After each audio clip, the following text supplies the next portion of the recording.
tout le monde. Donc, alors, je vais peut-être dire en deux mots d'abord. Vice-président du conseil scientifique, ça consiste en quoi?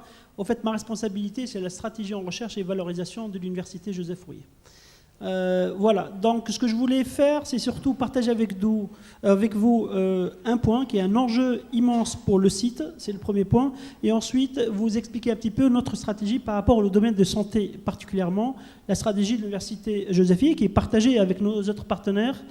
Un élément important de la recherche est caractéristique qu'elle est partagée avec le CEA, l'INSERM, le CNRS, l'INRIA, etc. Et que s'il y a une stratégie, il faut que ce soit une stratégie concertée, commune sur le site.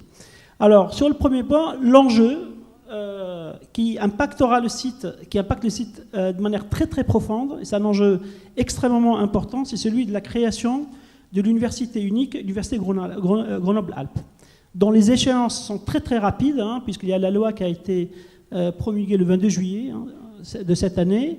Et au fait, les échéances, c'est qu'on doit passer nos conseils de tous les établissements doivent voter notre projet en décembre, donc décembre de cette année. Alors, quelle est l'idée de cette université? Pourquoi je vous en parle? Donc, l'idée, c'est de créer... Pourquoi on fait cette université? Ce n'est pas une question uniquement de ranking, etc. Alors ça me permet aussi de revenir sur la question de la visibilité. Si on prend peut-être le classement international qui est le plus cité dans le monde, celui de Shanghai, on voit d'abord que l'université Joseph Fourier, elle est très bien placée. Et par exemple, c'est les sciences de l'ingénieur qui sont très bien placées. Donc sciences de l'ingénieur dans le sens large, y compris l'informatique. La question, l'enjeu n'est pas celui-là. L'enjeu, c'est de débloquer, c'est de se donner de bloquer un potentiel qui est énorme pour le développement du site et pour le développement de la recherche sur le site.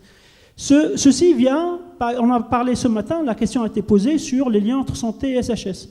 Il y a beaucoup de choses à faire entre le domaine de santé et le domaine des SHS. Comprendre les déterminants de la santé pour la prévention, c'est des questions de SHS. On ne peut pas aborder, si on veut aborder la question de la santé globalement, d'accord, on est obligé de se poser des questions qui vont de questions biologiques, questions médecine, questions technologiques, mathématiques, informatiques et des questions de SHS. D'accord? Et c'est ça un des enjeux importants de cette création de cette université. C'est-à-dire d'arriver à enlever des barrières structurelles, institutionnelles qui existent aujourd'hui pour libérer ce potentiel de travail, de collaboration entre des gens, des laboratoires et des équipes de recherche. Ce matin a été très clairement dit dans la première présentation du professeur Benhabib, c'est que c'est une question de rencontre entre un problème et une solution, de rencontre entre des personnes. Philippe Sinca l'a dit tout à l'heure très clairement, partir d'un problème clinique ou de soins, l'objectif c'est de mieux soigner, c'est le bien-être, et décliner ce problème-là en des questions de mathématiques, de technologie, d'ingénierie, et faire travailler tout ça pour trouver une solution. Un de nos objectifs, c'est de se donner des outils structurés par rapport à ça. Il ne faut pas que ça reste, il faut sortir de l'âge où c'est de l'artisanat par rapport à ça, à une université où on peut faire ça de manière stratégique, de manière structurée. Donc l'objectif, c'est vraiment d'enlever ces barrières-là et de se donner des moyens pour répondre à des enjeux sociétaux. Quels sont les enjeux sociétaux que nous avons devant nous?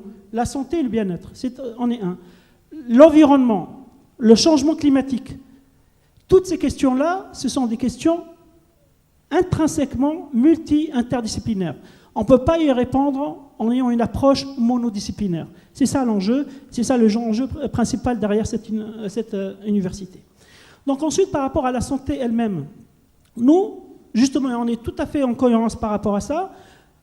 Un élément important dans la stratégie des années qui viennent par rapport au domaine de santé, c'est les interfaces de la santé. Donc quand je parle d'interface, c'est la physique, ça a été cité tout à l'heure très clairement, c'est les sciences du numérique, c'est les nano- et microtechnologies, c'est les sciences de l'ingénieur de manière générale. Et donc c'est vraiment essayer de travailler sur, d'abord l'excellence disciplinaire, ça c'est obligatoire, c'est primordial, c'est une condition nécessaire, mais ensuite c'est travailler sur ces interfaces-là pour se donner le potentiel et la possibilité d'aller plus loin, de résoudre des problèmes dans le domaine de la santé et du bien-être, des problèmes qu'on ne sait pas résoudre aujourd'hui. Alors si je prends deux exemples, de projets qui vont dans ce sens-là. Cleanatech a été cité ce matin plusieurs fois. Cleanatech, c'est un projet qui va devenir une unité de recherche mixte. C'est un projet CEA, CHU, UGF. Cleanatech n'aurait jamais pu avoir lieu sans une stratégie concertée entre ces trois acteurs.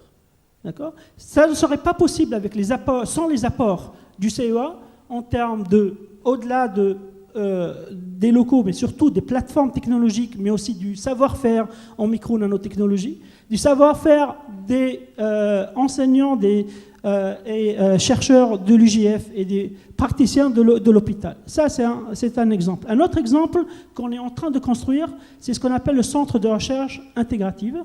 Donc, c'est un centre qui a l'objectif de mettre dans un même lieu des gens qui travaillent sur les technologies de la santé, les maladies chroniques, et derrière maladies chroniques, il y a des enjeux sociétaux très importants.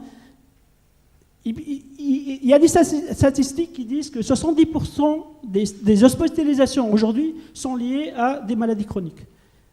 Alors, vous comprenez, quand je dis ça, l'enjeu pour l'humain, mais aussi l'enjeu en termes d'économie et financier, que ce soit pour les hôpitaux ou globalement pour la société.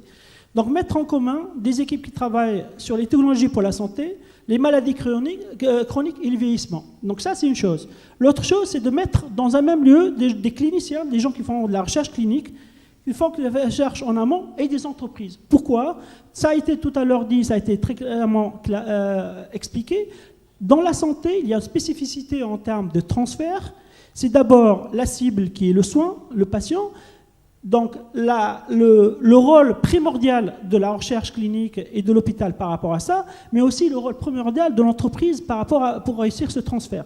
C'est-à-dire que, donc, c'est quand même, il y a des spécificités par rapport à là, il y a des enjeux de certification, il y a des enjeux de apporter, démontrer, d'accord, l'apport de ce qu'on invente par rapport, ce qui peut-être caractérise, en tout cas différencie, des innovations en santé par rapport à d'autres innovations, c'est qu'en santé, on ne peut pas faire de la recherche technologique en lien avec la santé ou de l'innovation pour la technologie elle-même. Ce n'est pas possible. Parce que de toute manière, on est obligé à un certain moment donné de démontrer que ça apporte quelque chose pour le patient.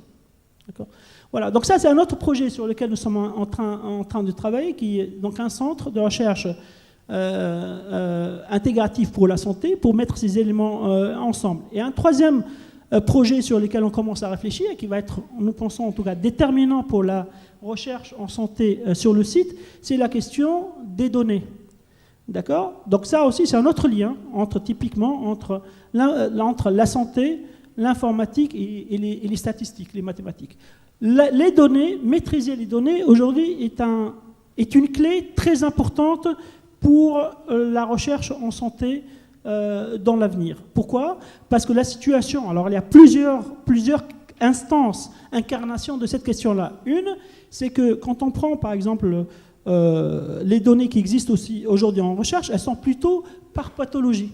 D'accord ? Alors qu'on sait que pour approcher certaines questions, il faudrait faire des liens entre ces données-là et comprendre plus globalement, d'accord, avoir plus globalement la caractéristique, ou en tout cas ce qui caractérise le patient.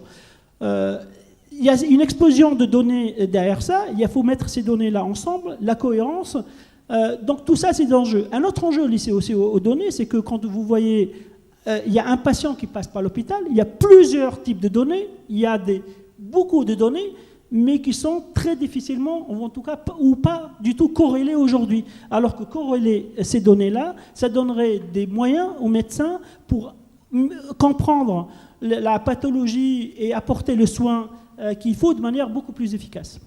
Voilà, donc notre stratégie par rapport à la santé, et donc une stratégie complètement partagée avec nos partenaires, c'est donc, et ça c'est primordial, il ne faut presque pas le dire, c'est d'abord l'excellence disciplinaire, mais le deuxièmement, c'est les interfaces de la santé, donc faire de sorte de se donner les outils pour développer cette recherche-là, donc de la recherche fondamentale à la recherche translationnelle, à la recherche clinique, du fondamental au technologique, et la santé avec ses interfaces, la physique, les sciences technologies du numérique, les nano- et microtechnologies, mais aussi plus généralement les sciences de l'ingénieur.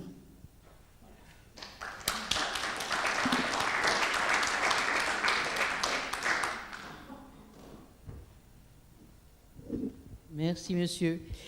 Il nous reste maintenant à faire donc la synthèse de notre journée.